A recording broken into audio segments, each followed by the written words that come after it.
डोंबिवली ही सांस्कृतिक नगरी म्हणून ओळखली जाते आणि आज या नगरीने वाचन संस्कृतीचा एक अनोखा आदर्श देशासमोर ठेवला आहे. पै फ्रेंड्स लायब्ररी आणि डॉक्टर श्रीकांत शिंदे फाउंडेशन यांच्या संयुक्त विद्यमाने बुक स्ट्रीट या आगळ्यावेगळ्या उपक्रमाचे रविवारी आयोजन करण्यात आले. पहाटेपासूनच रस्त्यावर पुस्तकांचा अक्षरशः महासागर पाहायला मिळत आहे.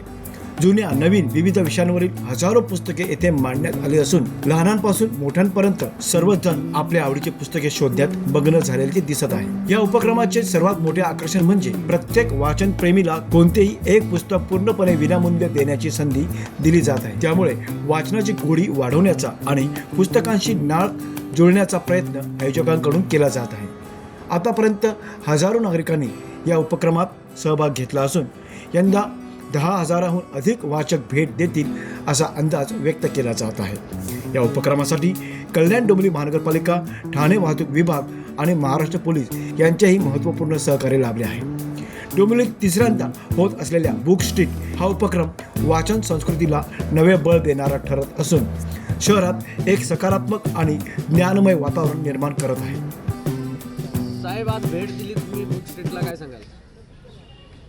तुम्ही बघत असाल वर्षभर सातत्याने पै लायब्ररी आणि सन्मानित श्रीकांत शिंदे फाउंडेशनच्या माध्यमातून लोकांसाठी काय लागतं आणि मग त्यांचे वाचक जे असतात, पुस्तक वाचक असतात, त्यांच्यासाठी अनेक दुर्मिळ पुस्तकं असतील, अनेक आताची पुस्तकं असतील, म्हणजे जी पुस्तकं असतील ते लोकांना वाचण्यासाठी हे सर स्ट्रीट बुक्स असेल किंवा पै लायब्ररीच्या माध्यमातून आदानप्रदान कार्यक्रम असेल किंवा रात्रीच्या वेळेला जो मिडनाईट बुक स्टॉल जो असतो, त्या प्रकारे वर्षभर पै लायब्ररीच्या माध्यमातून, पै सरांच्या माध्यमातून आणि श्रीकांत शिंदे फाउंडेशनच्या माध्यमातून वाचकांसाठी, विद्यार्थी असेल, जे वाचणारे असतात त्यांच्यासाठी अनेक पुस्तकं याचं शिबिर भरवण्याचा कार्यक्रम सतत ते करत असतात. कारण आपण नेहमी सर्वजण म्हणत असतो की वाचाल तर तुम्ही वाचाल.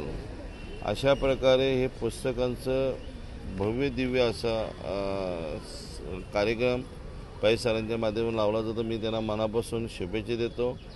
आणि तुम्ही बघत असाल या आजच्या या बुक स्टॉलच्या स्ट्रीटच्या इथे सकाळी 5 वाजल्यापासून आता तर 9:30 वाजायला आलेले आहेत, कदाचित 10, 11 वाजेपर्यंत चालणार आहे. 10 वाजेपर्यंत मोठ्या प्रमाणात वाचकांची इथे गर्दी झालेली आहे. कारण पै सर हे अतिशय मेहनत घेतात, त्यांचे संपूर्ण सहकारी मेहनत घेत असतात. आमचे राज्याचे कदम पण इथे आहेत, प्रभाकर चौधरी साहेब पण इथे आहेत. हे मनापासून आपण सर्वांना मेहनत करून मदत करत असतात. आणि वाचकांसाठी जे लागेल, म्हणजे दुर्मिळ पुस्तकं असतील, आताची पुस्तकं असतील, नव्याने पुस्तकं असतील, हे सर्वांना देण्याचं काम करत असतात. मी त्यांचं मनापासून अभिनंदन करतो, आभार मानतो. आमचा नेहमी त्यांना पाठिंबा असतो, सहकार्य असतं. त्याने आम्हाला सांगायचं आहे जे आम्ही सहकार्य करत राहणार आहोत. आणि वाचकांसाठी अजूनही जास्तीत जास्त पुस्तकं त्यांच्यासाठी वाचण्यासाठी इथे सहकार्य करावं असं त्यांना शुभेच्छा देतो.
Bureau report Janshakti Dombivli.